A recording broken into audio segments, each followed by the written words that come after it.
صدیوں سے امت جو نیکیاں کرتی آ رہی ہے، حضور کی قلب مبارک کی توجہ کا فیض ہے۔ یہ بدعقیدہ لوگ کیا جانے حضور کی شان کیا ہے۔ 14 صدیاں گزر جائیں، امتی جب بھی کوئی اچھا عمل کرے گا تو وہ حکم رسول کے فیض سے فیض یاب کر دیا جائے گا۔ اور میں اور آپ یہاں سمجھتے ہیں کہ ہم بڑے نیک ہیں۔ آج محبوب نظر ہٹا لے، لعنتیں برس جائیں چہروں پہ، کوئی انہیں پیالے بھر بھر کے دے گا، کوئی، ہر ایک کا کوئی اپنا ہوتا ہے نا۔ ایسی ادا سے کروں کہ میرے مصطفیٰ راضی ہو جائیں۔ فرمایا یہ آیہ مقدسہ جب میں پڑھتا ہوں تو میرے ناک سے نکسیر بہ نکلتی۔ قرآن کی یہ آیت اس کے سامنے تلاوت کی جاتی سورہ دہر کی تو وہ ان کو بواسیر کا مرض لاحق ہو جاتا۔ ابھی مومنوں پہ وہ وقت نہیں آیا کہ اللہ کا کلام ان کے دل نرم کر دے۔ 2-4 لاکھ دیں گے تو یہ زنجیریں کھول دی جائیں گی، یہ توق اتار دیے جائیں گے، فیصلے بدل دیے جائیں گے۔ وہ عدالت ایسی نہیں ہے جہاں رشوت چلے۔ اور میں تمہیں دیتا ہوں یار، میرے دیے میں سے تم دیتے ہو، پھر کیوں میری مخلوق پہ احسان جتاتے ہو؟ اور بھائی کوئی طاقت روئے زمین کی رب کی جوڑ کی ہے تھے کہ جاؤ جا کے ان سے کہو کہ یہ درخت یہ ہم بھی کر سکتے ہیں جادو کے ذریعے، فلاں کام یہ ہم بھی کر سکتے ہیں جادو کے ذریعے، حضرت سلمان کا باغ ہو گیا، کہا یہ ہم بھی کر سکتے ہیں جادو کے ذریعے، آنکھوں کا ہیر پھیر ہو۔ غربت تھی تو نمازی تھا،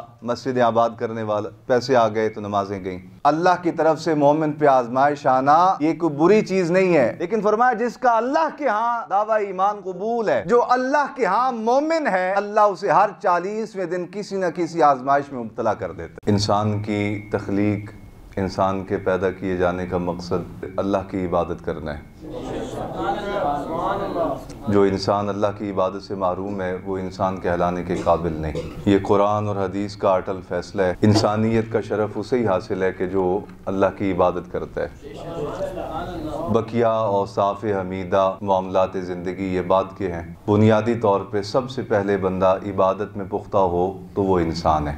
وَمَا خَلَقْتُ الْجِنَّ وَالْإِنسَ إِلَّا لِيَعْبُدُونَ، فرمایا ہم نے انسان کو اور جنات کو اس لیے پیدا کیا کہ یہ ہماری عبادت کرے۔ اب انسان جو عبادت کرتا ہے وہ عبادت کے درجے پہ تب پہنچتی ہے کہ جب اسے جس ہستی کی وہ عبادت کر رہا ہے اس ہستی کی معرفت نصیب ہو جائے۔ یعنی آپ یوں کہہ لیں کہ انسان کو پیدا کرنے کا مقصد اللہ کی عبادت کرنا، اور اللہ کی عبادت اس وقت تک شرف قبولیت تک نہیں پہنچتی جب تک عبادت کرنے والے کو اپنے معبود کی پہچان نہ ہو جائے۔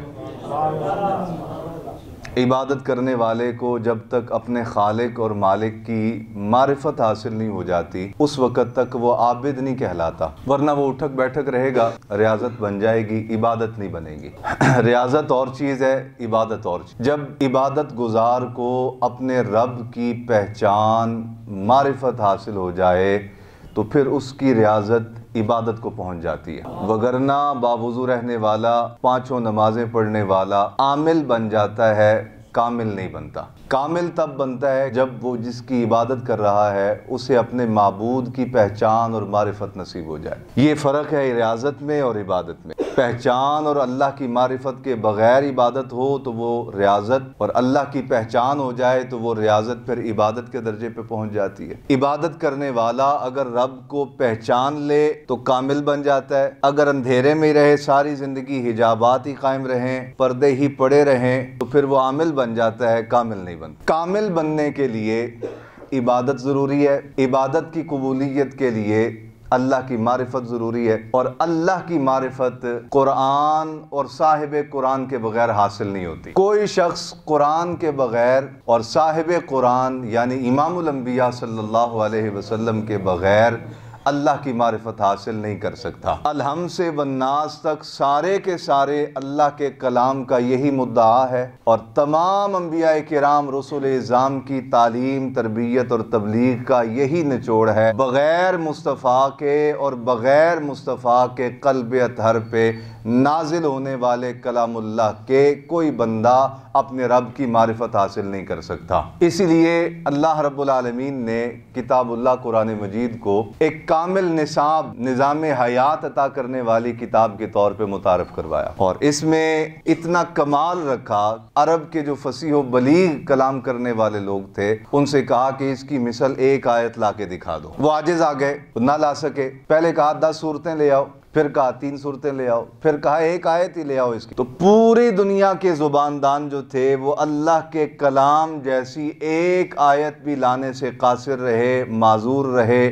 اس کے برابر، اس کی شان کی، اس کے ایکول 1 آیت بھی وہ پیش کرنے کے قابل نہ تھے۔ گویا اللہ نے اپنے اس کلام کی برتری کو یوں ظاہر فرمایا انسانوں پر کہ اے انسانوں، تمہیں اس بات کی قدر و منزلت کا پتہ چل جائے کہ کتابیں دنیا میں ہزاروں لاکھوں ہوں گی، لیکن قرآن جیسی کتاب اور کوئی نہیں ہوگی۔ وگرنہ اللہ چیلنج نہ فرماتا۔ جن کو چیلنج کیا جا رہا تھا وہ بھی تو رب ہی کے بنائے ہوئے تھے نا، اللہ ہی کے مخلوق تھے۔ ان کو چیلنج اس لیے کیا، سیانے کہندے نے کدی پیڑ پہ جائے نا پیڑ پہ جائے، مد مقابل حسب نسب وچ، جان طاقت وچ، مال وچ تھوڑا ہوئے تے سیانا آدمی کہندا ہے میرے جوڑ دا نہیں، میں نہیں گل کرنی اے دے نال۔ توجہ فرمانا، میرے جوڑ دا نہیں، میں نہیں اے دے نال گل کرنی، میرے جوڑ دا پہلوان ہوے گا تے میں۔ او بھائی، کوئی طاقت روئے زمین کی رب کی جوڑ کی ہے؟ پھر رب ان کو چیلنج کیوں کر رہا ہے؟ اس وجہ سے کر رہا ہے کہ میرے محبوب کے غلاموں کے دلوں کو کامل یقین ہو جائے کہ رب کا کلام بھی بے مثال ہے، رب کا محبوب بھی بے مثال ہے۔ آپ لوگ اپنے سے چھوٹے آدمی سے بات نہیں کرتے، ہم کہتے ہیں ہمارے جوڑ کا ہوگا پھر بات کریں گے۔ اللہ جوڑ نہیں دیکھ رہا، اپنے محبوب کے غلاموں کے دلوں کو دیکھ رہا ہے کہ اب بات میرے محبوب کے غلاموں کو یقین کی دولت عطا کرنے کی ہے، تو اپنی ہی مخلوق کو اللہ نے چیلنج کر دیا، کہا اس کی مثال 1 آیت لا کے دکھا دو۔ میں ایک جملہ کہا کرتا ہوں، چلو آج میرا سہارا بن جائے گا یہ جملہ، کہ جو محبوب ہوتے ہیں نا ان کے ناز نخرے اٹھائے جاتے ہیں۔ گو کہ ہم اس درجے کے نہیں کہ ہم دعویٰ کریں کہ اللہ کے محبوب ہیں، لیکن اللہ کے محبوب کی نسبت ہونے کی وجہ سے کچھ نہ کچھ مقام مسلمانوں کو بھی عطا ہو چکا ہے اللہ کے حبیب کے غلاموں، کہ ہمارے لیے رب کافروں کو چیلنج کر رہا ہے، اس کی مثال 1 آیت لا کے دکھا، تاکہ میرے محبوب کے غلاموں کو یقین کی دولت نصیب ہو جائے کہ اللہ کے قرآن جیسا کوئی کلام دنیا میں، یہ کلام جس ہستی کے قلب مبارک پہ اترا، اللہ رب العالمین نے اس ہستی جناب محمد الرسول اللہ صلی اللہ علیہ وسلم کو بھی وہ کمالات عطا کر دیے کہ جن کمالات کا جوڑ کوئی نہیں تھا۔ اس زمانے کے حکیم، طبیب، کلام کے ماہر، فصحاء اپنے فن کے عروج پہ جا کے جس نتیجے پہ پہنچتے تھے، اللہ نے اپنے حبیب کی انگلیوں کے اشاروں پہ وہ فن ظاہر فرما دیا۔ حتیٰ کہ کفار جو تھے ان کا یہ عقیدہ بن چکا تھا کہ اس نیلی چھتری کے نیچے نیچے جو کچھ ہے اس میں ہم تصرف کر سکتے ہیں، یعنی وہ اپنے جادو میں اتنے کامل ہو گئے تھے۔ کافر، مشرکین مکہ، قریش اور جادوگر لوگ اپنے اس فن میں اتنے ماہر ہو چکے تھے کہ وہ آقا علیہ السلام کے پاس بندے بھیجتے تو ان کو یہ دلیل دے کے بھیجتے کہ ان سے بات نیلی چھتری سے نیچے نیچے کی نہیں کرنی، اس سے اوپر کی بات کرو، اس لیے کہ جو بادلوں کے نیچے نیچے ہے اس پہ تو ہم بھی تصرف کر سکتے ہیں، تو اس سے اوپر کی کوئی بات کریں گے تو پھر ہمارے لیے کوئی حجت بنے گی۔ وہ دلائل دے کے پکا کر کے اپنے لوگوں کو بھیجتے تھے کہ جاؤ جا کے ان سے کہو کہ یہ درخت یہ ہم بھی کر سکتے ہیں جادو کے ذریعے، فلاں کام یہ ہم بھی کر سکتے ہیں جادو کے ذریعے، حضرت سلمان کا باغ ہو گیا، کہا یہ ہم بھی کر سکتے ہیں جادو کے ذریعے، آنکھوں کا ہیر پھیر ہو سکتا ہے، لیکن آپ ہمیں وہ کام کر کے دکھائیں جس میں جادو کا بھی زور نہیں چلتا۔ کہا کیا کرنا چاہتے ہو؟ کہا چاند پہ اگر آپ کی بات چلے تو ہم پھر مانے۔ محبوب نے انگلی اٹھائی، چاند کا سینہ چاک کر کے رکھ دیا۔ قرآن کو یہ شان اور اپنے محبوب کو یہ شان اللہ نے عطا کر رکھی ہے۔ اللہ نے کافروں کو چیلنج کیا اور دشمنوں کو محبوب کے سامنے لا کھڑا کیا، اس وجہ سے کہ محبوب کے امتیوں کا سینہ پکا ہو جائے کہ نہ ہمارے محبوب جیسا کوئی محبوب ہے، نہ قرآن جیسی کوئی کتاب ہے۔ اس لیے اولیاء اللہ فرمایا کرتے ہیں ہر چیز کے بارے میں بندہ شش و پنج کا شکار ہو جائے کچھ نہیں جاتا۔ کوئی دوائی ہے، آپ اس کے بارے میں یقین کے ساتھ کہتے ہیں میں نے 4 آدمیوں کو یہ دوائی کھلائی وہ ٹھیک ہو گئے، 5واں بندہ کہتا ہے میں نہیں مانتا بھائی، اس دوائی کو فلاں آدمی نے کھایا تھا مر گیا وہ کھا کے، تو کہا کوئی بات نہیں، اختلاف رائے ہے، کوئی بات نہیں، گنجائش ہے، لیکن اللہ رسول کے معاملے میں اختلاف رائے کا شکار نہ ہونا۔ اور خود سید عالم صلی اللہ علیہ وسلم نے ارشاد فرمایا اللہ نے مجھے یہ شان عطا کر دی ہے، قیامت تک پیدا ہونے والے انسان تو انسان رہ گئے، بکری بھی میرے بارے میں شش و پنج کا شکار نہیں ہوگی، وہ بھی یقین رکھے گی کہ یہ اللہ کے محبوب ہے اور خاتم النبیین ہے، اللہ کے محبوب ہے اور خاتم النبی۔ بدقسمتی ہے کلمہ پڑھنے والے شش و پنج کا شکار ہو جاتے ہیں، کلمہ پڑھنے والے۔ تو اللہ رب العالمین نے اپنے کلام میں جا بجا انسان کو جھنجھوڑا، اسے اس کی حیات کے مختلف پہلوؤں کا بیان فرمایا اس کے سامنے، تاکہ اسے پتہ چلے کہ میں پہلے کیا تھا، پھر کیا بنا،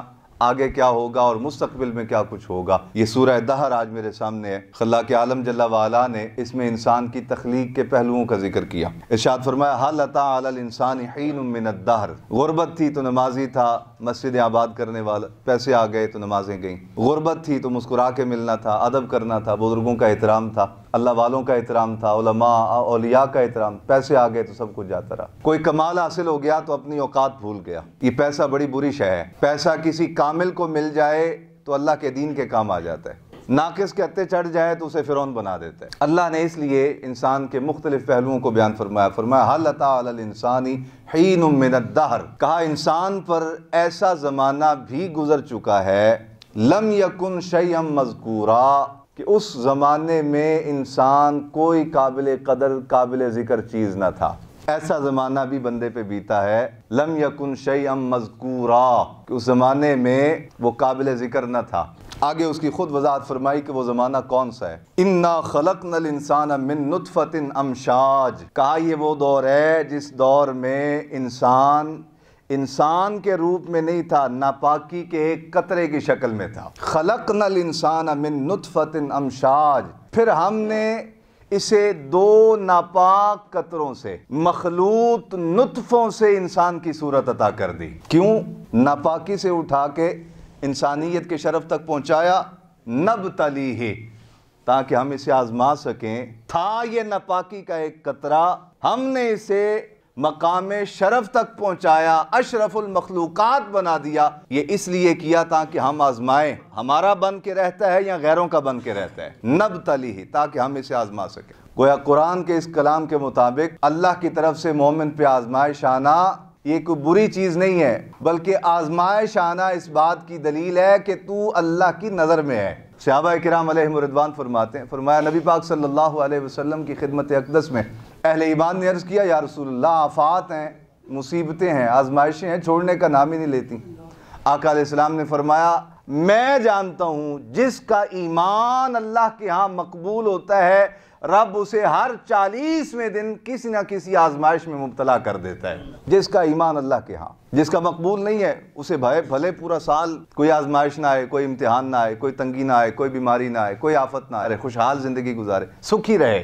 لیکن فرمایا میں جانتا ہوں کہ جس کا ایمان اللہ کے ہاں مقبول ہے، جو مومن ہے اللہ کے ہاں۔ خود سے دعویٰ تو ہر بندہ ہی کرتا ہے نا، میں بھی دعویٰ کرتا ہوں میں عالم دین ہوں، متقی ہوں، پرہیزگار ہوں، نیک صالح ہوں، آپ لوگوں کا بھی دعویٰ ہے کہ ہم اہل ایمان میں ہیں، دعویٰ تو ہر بندے کا ہے نا۔ لیکن فرمایا جس کا اللہ کے ہاں دعویٰ ایمان قبول ہے، جو اللہ کے ہاں مومن ہے، اللہ اسے ہر 40ویں دن کسی نہ کسی آزمائش میں مبتلا کر دیتا ہے۔ نبتلیہ، کہا ہم نے اسے اس ناپاکی کے مخلوط نطفہ سے انسانیت کا شرف بخشا تاکہ ہم اسے آزمائیں، یہ ہمارا بن کے رہتا ہے یا کسی اور کا بن کے۔ اللہ اکبر۔ فجعلناہ سمیعا بصیرا، کہا پھر کوئی یہ خیال نہ کرے کہ ہم نے اسے کوئی کمال نہیں دیا کہ جب ہم اسے آزمائیں گے تو یہ کہہ سکے کہ مجھے تو پتہ ہی نہیں تھا، عقل اور شعور نہیں تھا، میں تو دیکھنے والا نہیں تھا، سننے والا نہیں تھا، مجھے کیا خبر۔ کہا نہیں، فجعلناہ سمیعا بصیرا، ہم نے پھر اسے سننے والا بھی بنا دیا، دیکھنے والا بھی بنا دیا۔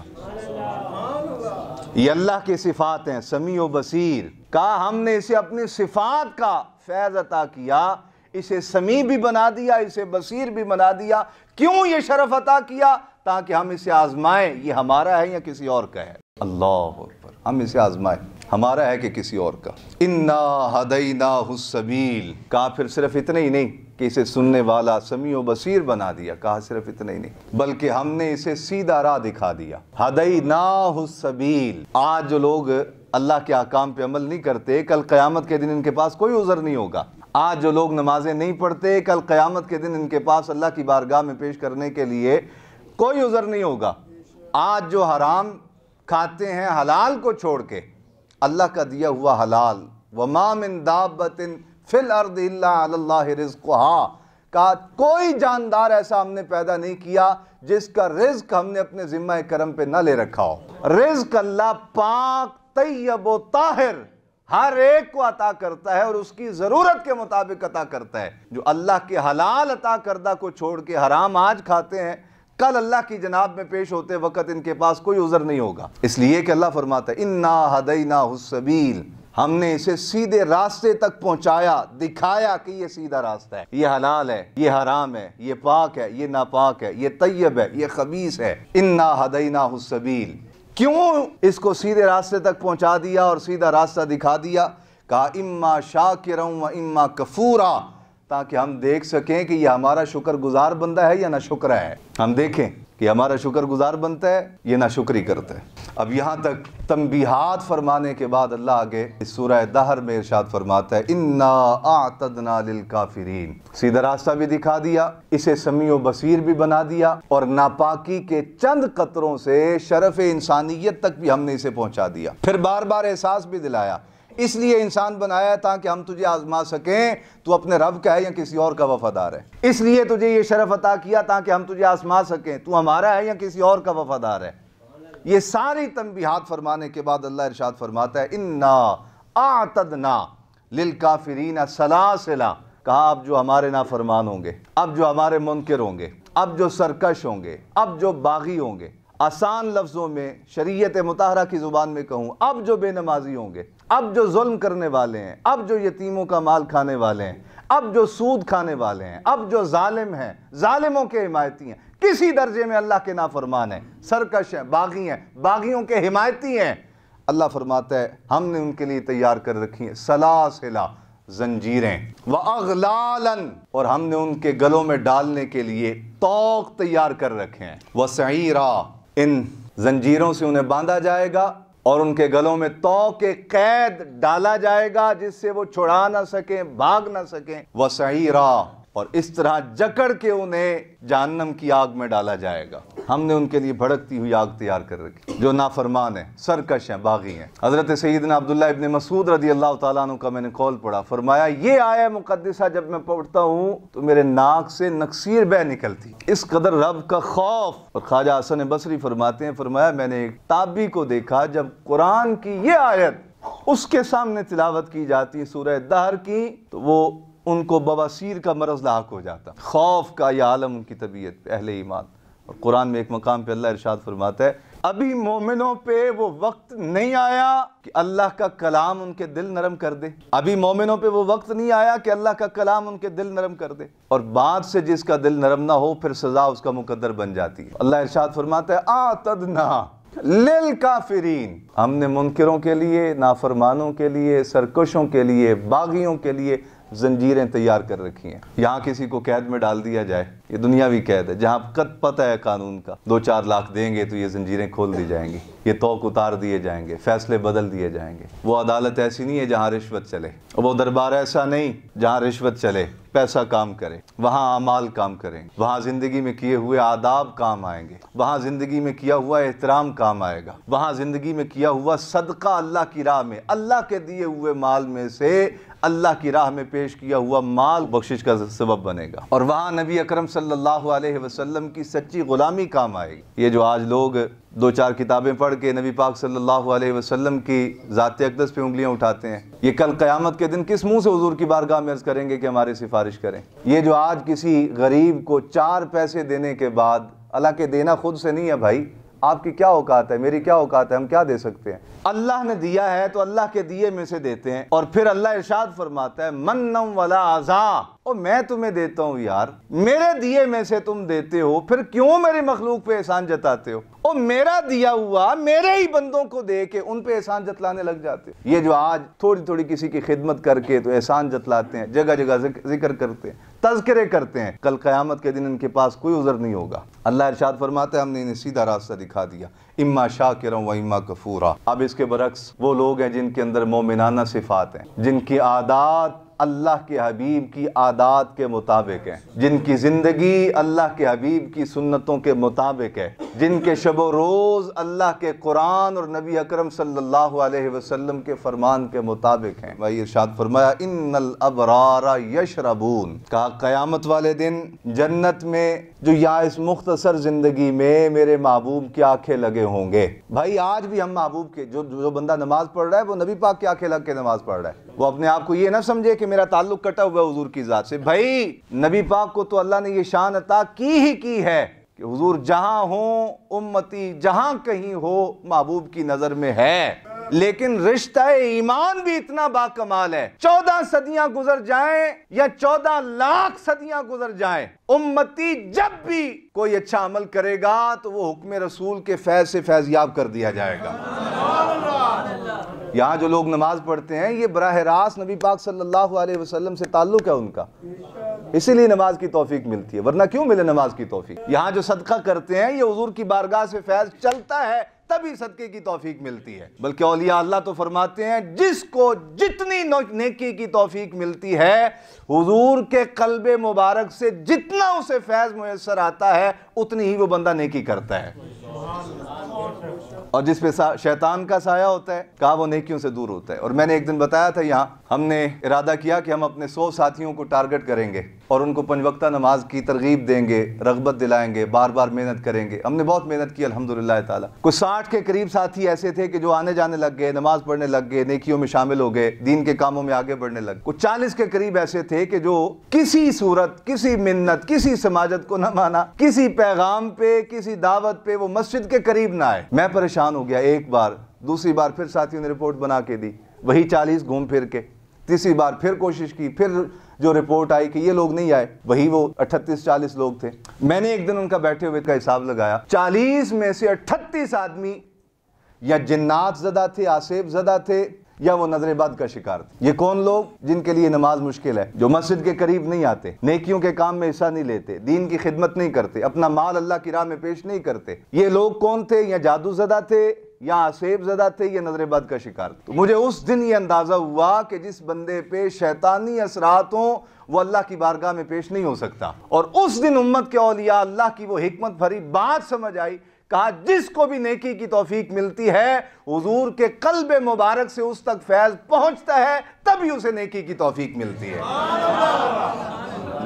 یہ بدعقیدہ لوگ کیا جانے حضور کی شان کیا ہے۔ اوے صدیوں سے امت جو نیکیاں کرتی آ رہی ہے، حضور کی قلب مبارک کی توجہ کا فیض ہے یہ۔ اور میں اور آپ یہاں سمجھتے ہیں کہ ہم بڑے نیک ہیں، اور نیک نہیں ہیں، حضور کی نظر کا فیض ہے یہ، حضور کی توجہ کا فیض ہے۔ آج محبوب نظر ہٹا لے، لعنتیں برس جائیں چہروں پہ، یقین فرمائیں آپ، نورانیت ختم ہو جائے۔ اور جو محبوب کو ناراض کر بیٹھتے ہیں پھر ان کے چہرے اجڑ جاتے ہیں، ان کے اعمال برباد ہو جاتے ہیں۔ اس لیے اولیاء اللہ یہ فرمایا کرتے تھے، کہا ہر کام میں ادا کا خیال رکھو کہ میں جو بھی نیکی کا کام کر رہا ہوں اس میں ایسی ادا سے کروں کہ میرے مصطفیٰ راضی ہو جائیں۔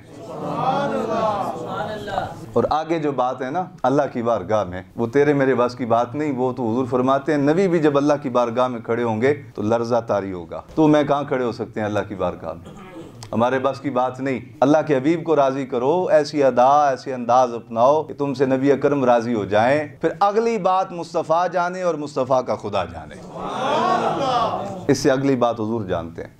وہ ہمارے بس کی وہاں تو انبیاء اللہ کی بارگاہ میں کھڑے ہوں گے تو حضور فرماتے ہیں لرزہ طاری ہوگا، نفسی نفسی کی صدا ہوگی۔ ان کی امتیں نبیوں کی ان کے پاس جائیں گی تو وہ انبیاء کہیں گے کہیں اور جاؤ، آج ہمارے بس کی بات نہیں، آج ہم نے سفارش نہیں کرنی، ہم نے سفارش نہیں کرنی، ہم نہیں بات کر سکتے اللہ سے، کسی اور کے پاس جاؤ۔ وہاں تو نبیوں کی حالت ہی ہوگی، آپ اور میں کیا شے ہیں۔ اس لیے وہ انداز، وہ ادائیں اپناؤ جو اللہ کے حبیب کے انداز سے اللہ کے حبیب کی ادائیں تھیں۔